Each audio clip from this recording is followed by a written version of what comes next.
Hi, welcome back to EducateTube.com. My name is Sipsky, your host. In this video, I'll be talking about the Panasonic GH4, why it's still a relevant video camera for the year 2022 and beyond. In fact, I use this camera 80% of the time in a studio setting, whether it's indoor or outdoor. So let's talk about it right now.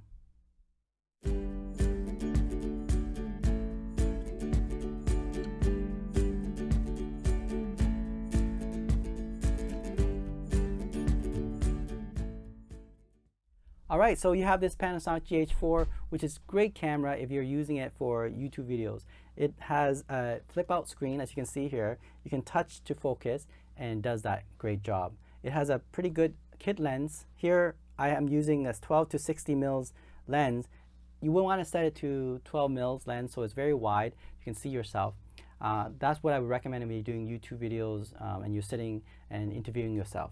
Okay. Another thing I like about this camera is that it has this very good battery. This battery actually lasts 2 to 3 times longer than the Sony batteries. Currently, I'm using my Sony a5000 or a6000, for example. They have a smaller battery. It's gonna last you only about 90 minutes, where this is like double, almost 2.5 times longer. Even this is a third-party battery. I noticed that it lasts quite a long time. So that's a great feature, to have a long-lasting battery, so you don't have to worry about, you're running out of battery when you're doing a continuous take.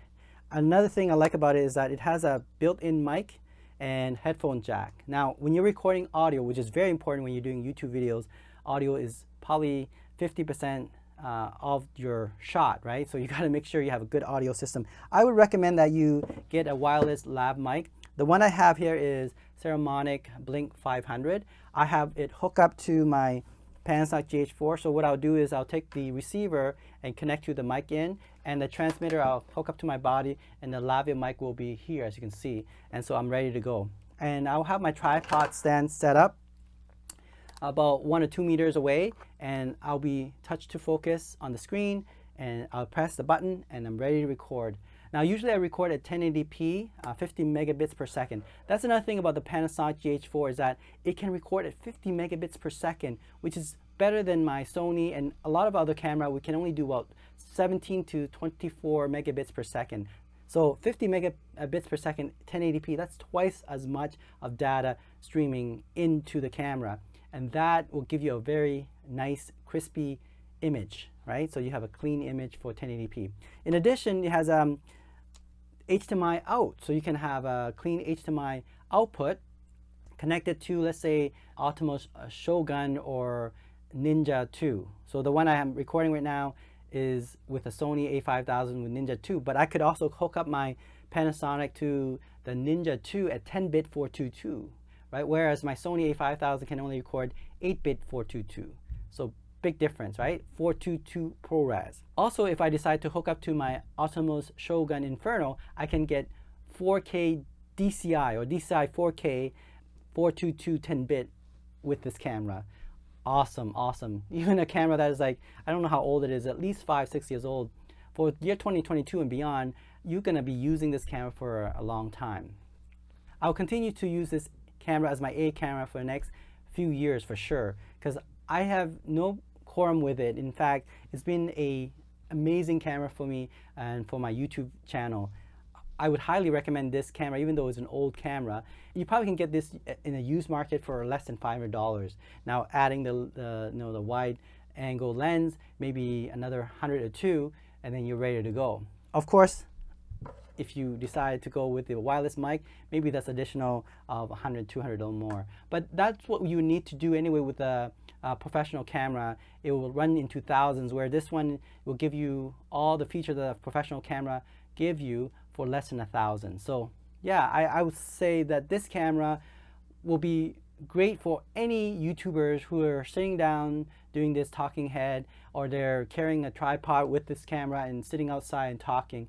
I think it's still relevant. Or you put on your gimbal, for example, and you're walking around with it, and it's gonna give you a clean, nice image. I have seen videos where they do a cinematic quality type of short films, and this camera was used. So if you decide to go for short film, documentary, or sit down like I'm doing right now, you won't go wrong with this camera.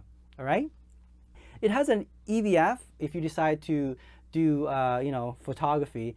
I don't do photography with this camera because I have my Sony a7R III and the Fujifilm X-T3, so that's my photography camera. This camera is for more video studio setting, so yeah, so I just use primary for that. However, yeah, if you want to use it for photography, you could do that. I think it does a good job as long as you have a lot of lights. For example, daytime shooting, photography, this is a great camera. One thing about the Micro Four Thirds camera is that you can have a very good zoom lens. Like for example, let's say you want a 300 mils lens on this. That's the equivalent to 600 mils full frame. So that's awesome. You can have a huge zoom, but it's a small zoom lens. That's one thing I like about the Micro Four Thirds.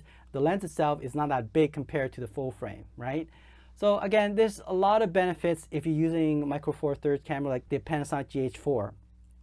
But you got to know its limits as well, okay? So just keep in mind of that. Micro Four Thirds, people say it's irrelevant. However, if you notice that the GH6 that's coming out, if I had money to buy the GH6 compared to, let's say, the Sony a7S III, it's like half the price. It has more feature for videos, right? So it's kind of like a toss-up between Panasonic GH6 versus the Sony a7S III.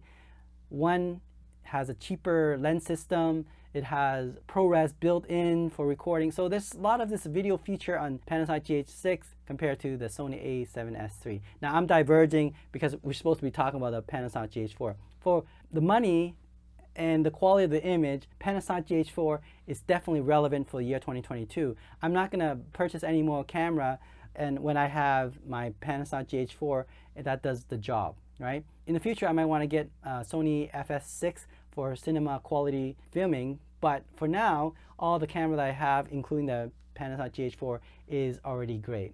Okay, so hopefully that helped you to decide whether you should purchase Panasonic GH4 in the year 2022 and beyond. I would say definitely if you're doing YouTube video in a studio setting, indoor or outdoor. Thanks for watching, and don't forget to subscribe. I'll talk to you soon, okay? Bye.